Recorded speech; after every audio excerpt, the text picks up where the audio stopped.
Sejam bem-vindos ao 12º episódio do Destravando a Coluna. Meu nome é Guilherme Costa, eu sou ortopedista especialista em coluna e meu objetivo nesse canal é destravar as suas dúvidas sobre os problemas de coluna e vocês podem enviar essas dúvidas para o WhatsApp, o DDD número 11 949388470 ou pelo direct do Instagram, @drguilherme_costa, enviando a sua pergunta em áudio ou texto, gravando de locais silenciosos e informando o seu nome e o local de onde está falando. Vamos para a primeira pergunta de hoje. Boa tarde.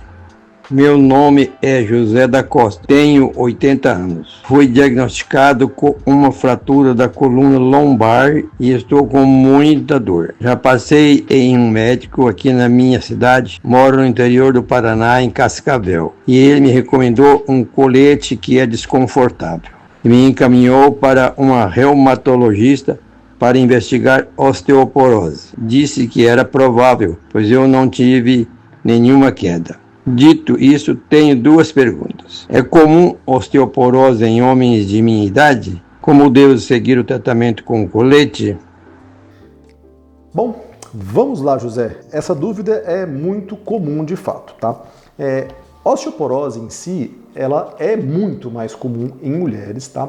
E o fator de risco principal, que nós temos alguns ali que acabam acarretando, são mulheres brancas, mulheres mais magras, de origem europeia, caucasiana, que de forma geral essas mulheres elas têm uma menor massa e acabam desenvolvendo um risco maior de ter ali fragilidade óssea, tá? Ou a mulher, pela questão hormonal, apresenta um risco muito maior do que os homens para a parte da osteoporose.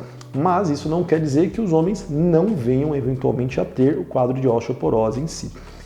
O principal ponto de que nós temos essa situação, e é a sua pergunta de fato, o que faz a gente suspeitar a osteoporose geralmente no sexo masculino são fraturas, eventualmente sem traumas, igual você mencionou essa fratura da parte da coluna em si. Se você tem uma fratura da coluna e você fala, ok, tinha um exame prévio com osteopenia, tomo cálcio, vitamina D, e você eventualmente desenvolve uma fratura da coluna sem um trauma, isso a gente fala que é característico, já fecha o diagnóstico de osteoporose, pois o osso está tão fragilizado que mesmo sem um trauma você acabou tendo essa fratura. E o porquê da recomendação dessa avaliação do reumatologista? Eu, como ortopedista cirurgião de coluna, acabo atendendo muitos pacientes com esse tipo de problema, mas a gente fala, o ortopedista ele é um cirurgião. Então o ortopedista ele vai tratar as patologias da parte da coluna, da parte óssea, que é a minha especialidade, mas a gente tem que lembrar que a osteoporose ela é um problema do metabolismo ósseo, ela é um problema clínico. Então o ortopedista ele vai tratar muitas vezes as complicações e a parte cirúrgica da osteoporose, mas o tratamento clínico ele vai ser geralmente seguido ou por um reumatologista ou por um endocrinologista, algum profissional que realmente trabalhe com essa área do metabolismo ósseo, tá? Esse encaminhamento que fizeram para os senhores está totalmente correto, realmente é a parte clínica que faz o acompanhamento de toda essa parte do metabolismo ósseo, até para ver qual é a melhor medicação ali, o que você realmente precisa fazer, se eventualmente vai precisar suplementar ali cálcio, vitamina D ou alguma outra questão, tá? Com relação à pergunta do colete, tá? Essa pergunta é uma pergunta realmente bastante interessante. O colete, de forma geral, para esse tipo de fratura, ele tem por objetivo estabilizar a parte da coluna, mas ele não faz uma estabilização direta da fratura em si, ele simplesmente estabiliza ao manter o tronco numa posição um pouco mais confortável, com o objetivo primordial de aliviar a dor, tá?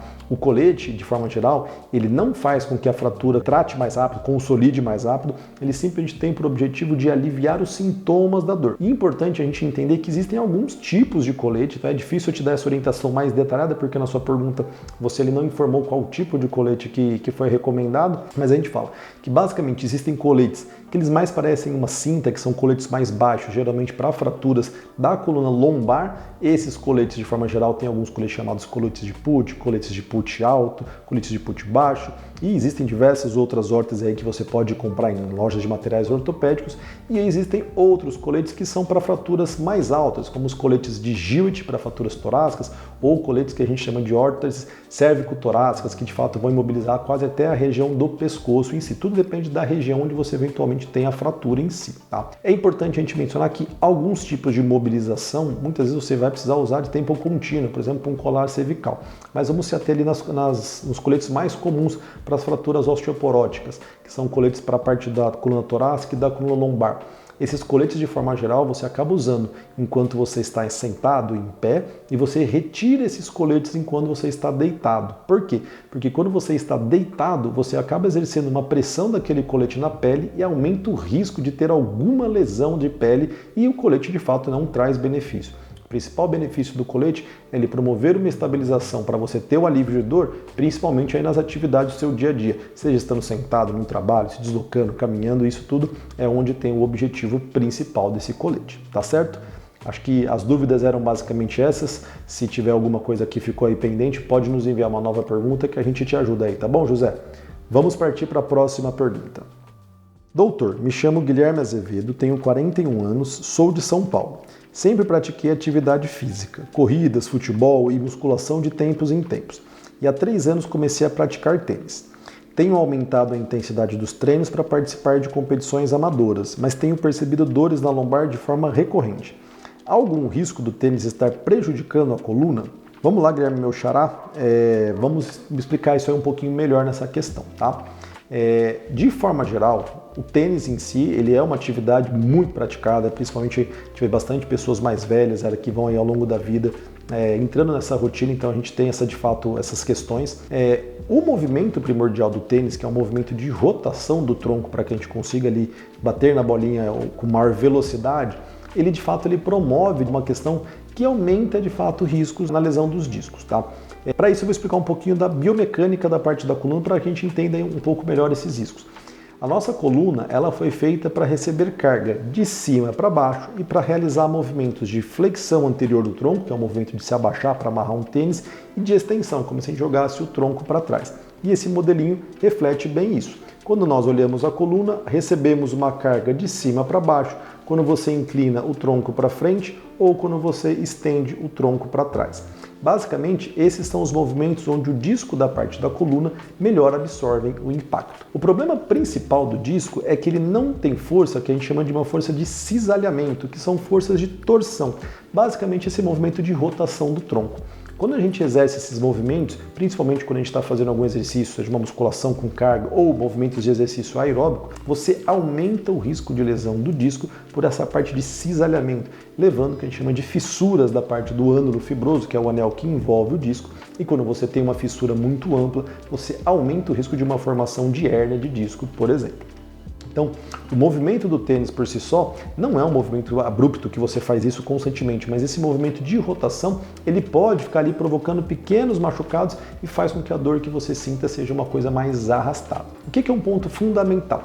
Toda vez que eu sempre oriento meus pacientes que você tem como prioridade a atividade aeróbica, seja ela a corrida, seja ela o triatlon, seja ela o tênis, é fundamental que você tenha em conjunto uma atividade de fortalecimento. Talvez pode ser isso que esteja ali eventualmente faltando na sua rotina, tá? Porque o fortalecimento muscular é o que dá o suporte para você sobrecarregar menos a coluna, para que aí sim essas atividades aeróbicas não provoquem dor. Então o que eu falo, se você realmente tem como atividade primordial o tênis, pelo menos umas 2 vezes na semana fazer alguma atividade de fortalecimento muscular é crucial nesse tipo de situação, para que você tenha ali um bom equilíbrio mecânico da parte da musculatura, para que você reduza esses episódios de dor. Mas de forma geral, falar que o tênis é uma atividade que prejudica a coluna, isso de fato não é uma verdade, tá? É importante você ter todos os cuidados para que de fato você tenha menos dores nas atividades, é importante ter o fortalecimento, mas a atividade em si do tênis não é uma atividade potencialmente danosa, ou que deve ser evitada por quem tem problemas de coluna. É sempre importante, na vigência das dores, você procurar ali um auxílio de um fisioterapeuta, ou do tratamento médico com medicações, ou alguma outra orientação mais específica, mas uma vez estabilizado o quadro, você pode voltar à prática de atividade física normalmente sem restrições, tá certo? Acho que era basicamente essa dúvida. Se você gostou desse episódio, curta, compartilhe, divulgue para os amigos que você realmente acha que eventualmente possa ter interesse nesse tipo de conteúdo. Nos vemos em breve nos próximos episódios. Um abraço, tchau, tchau.